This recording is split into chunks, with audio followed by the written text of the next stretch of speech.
Hello everyone, I hope you guys are doing absolutely fine. Sandhya Sharma this side.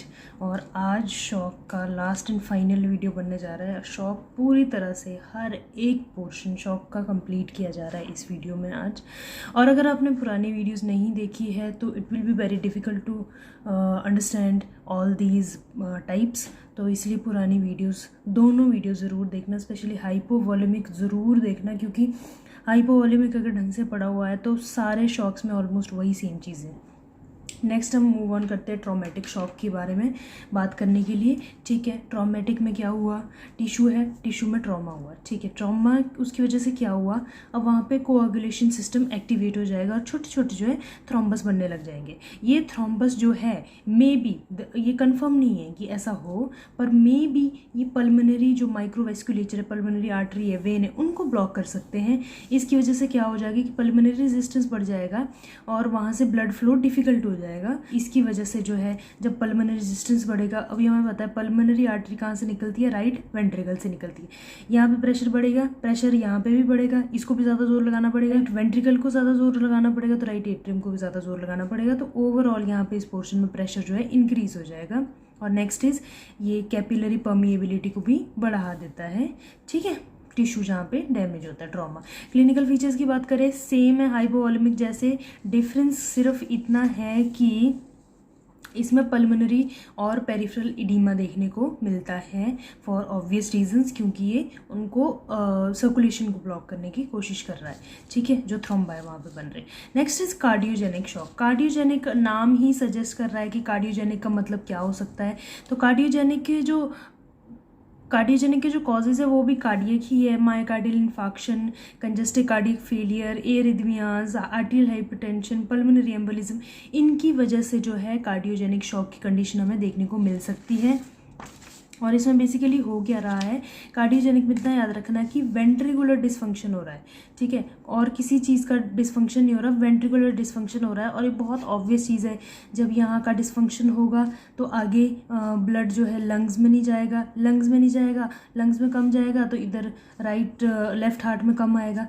और अगर left ventricle का dysfunction है तो पीछे यहाँ पे भी प्रेशर ज़्यादा लगाना पड़ेगा लेफ्ट एट्रियम को, लेफ्ट एट्रियम में ज़्यादा लगेगा तो पीछे लंग के थ्रू राइट हार्ट फेलियर भी ऑब्वियसली हो जाएगा। ठीक है, एक होता है कार्डियक कंप्रेसिव शॉक। इसमें क्या है, ये किस वजह से होता है कि कोई ऐसी डिजीज जिसकी वजह से उस पोर्शन को कंप्रेस किया जा रहा है, कंप्रेशन हो रहा है बाहर से, उसके एग्जाम्पल है टेंशन न्यूमोथोरेक्स है। ठीक है, पेरिकार्डियल टेम्पोनेट डायफ्रेगमेटिक रप्चर है। तो बेसिकली ये सारी चीज़ें जो है हार्ट में प्रेशर की कंडीशन को है क्रिएट करती है। ठीक है, इसके क्लिनिकल फीचर्स में बेसिकली क्या है, अगर राइट वेंट्रिकुलर डिसफंक्शन होता है तो हमारे को जो है नेक की वेन्स, जुगुलर वेन जो है वो डिस्टेंडेड मिलेगी, राइट साइड में लीवर डिस्टेंडेड मिलेगा। ठीक है, और लेफ्ट वेंट्रिकुलर जो है उसमें हमारे को रेल्स और थर्ड हार्ट साउंड, ये पीएम का पार्ट है आगे कि कैसे सुनते हैं, कैसा क्या है, वो सब आगे डिटेल में वहाँ पे डिस्कस किया जाता है। ठीक है, और जब मैंने बता दिया है कि लेफ्ट वेंट्रिकुलर डिसफंक्शन होगा, हार्ट पे प्रेशर बढ़ेगा, वो पीछे जाके लंग्स पे, लंग्स से फिर राइट हार्ट में, तो at the end of the day right ventricular dysfunction भी हो जाएगा। और फिर ये वाले सिम्टम्स भी आपको लेफ्ट वेंट्रिकुलर डिसफंक्शन के साथ देखने को मिल जाएंगे बाद में लेटर ऑन। ठीक है, इसका ट्रीटमेंट क्या है, पल्मोनरी एम्बोलिज्म है तो वहाँ पर हम हेपेरिन दे सकते हैं इंट्रावेनसली, इडीमा के लिए हम डायरेटिक्स दे सकते हैं, और सेडेटिव्स में मॉर्फिन दे सकते हैं, पेन किलर। बाकी इसका ट्रीटमेंट बहुत डिटेल्ड है, तो इतना डिटेल में जाने की हमें इसकी ट्रीटमेंट में ज़रूरत है नहीं। Next is neurogenic shock. Neurogenic में बेसिकली क्या हो रहा है कि जो अपना वेसल्स है, वेन्स है स्पेसिफिकली, वो ना डायलेट हो रही है। अब मैंने ये बहुत बार बताया हुआ है, ये ना रट लो ये वाला फॉर्मूला। ठीक है, ये हमने +1 2 में पढ़ा हुआ है कि pressure is inversely proportional to area. जैसे ये एरिया बढ़ा, यहाँ पे प्रेशर डिक्रीज हो गया, तो यहाँ पे सुपीरियर इंफीरियर वेना कावा में ब्लड कम जाएगा, यहाँ पे कम जाएगा तो राइट में, तो नीचे लंग्स में कम जाएगा, लंग्स में कम जाएगा तो लेफ्ट हार्ट में कम आएगा। तो बेसिकली शॉक की कंडीशन बन जाती है। इसमें क्लिनिकल फीचर में सबसे अलग है ये न्यूरोजेनिक शॉक कुछ चीज़ों में, इसमें स्किन वार्म और पिंक रहती है। और जैसे कि बाकी हमने पढ़ा था, हाइपोवॉल्यूमिक में पढ़ा था, बाकी कंडीशन में पढ़ा था कि स्किन कोल्ड हो जाती है क्योंकि वहाँ पे एडिनर्जिक डिस्चार्ज की वजह से वैसोकंस्ट्रिक्शन हो जाता था। पर यहाँ पे स्किन वार्म और पिंक रहती है क्योंकि यहाँ पे जो पुलिंग है ना ब्लड की, वो नीचे पेरिफेरी की तरफ ज़्यादा है। यहाँ पे ऐसा नहीं है कि ब्लड कम है, ब्लड है, पर नर्व्स की वजह से वहाँ पे पुलिंग जो है सिर्फ नीचे की तरफ है और वो ऊपर को पुल नहीं कर पा रहा वैसे डायलिटेशन की वजह से, ठीक है। और नेक्स्ट इसमें ये अकेला ऐसा शॉक है जहाँ पे हम वैसोकॉन्स्ट्रिक्टेड ड्रग्स सेफली दे सकते हैं, बाकी हम वैसोकॉन्स्ट्रिक्टेड ड्रग्स जो है यूज़ नहीं कर सकते शॉक की कंडीशन में। Okay, so last type of shock is basically septic shock, और इसकी मोर्टेलिटी काफ़ी हाई है, ठीक है। 2 टाइप के बैक्टीरियाज होते हैं, we already know, gram positive and gram negative. तो ग्राम पॉजिटिव के लिए तो वी हैव ट्रीटमेंट, तो ग्राम negative one is more kind of harmful, ठीक है। अराउंड 50% इसकी मोर्टेलिटी है। और ई कोलाई, क्लेब्सिला, एरोबैक्टर, प्रोटिया, सूडोमोनास बैक्टीरियोइड, ये सब जो है कॉज करते हैं सेप्टिक शॉक की कंडीशन, ठीक है। तो बेसिकली हो क्या रहा है कि बैक्टीरिया एक्सोटॉक्सिन्स रिलीज करता है जो मैसिव फ्लूइड लॉसेस के कारण होते हैं, ठीक है।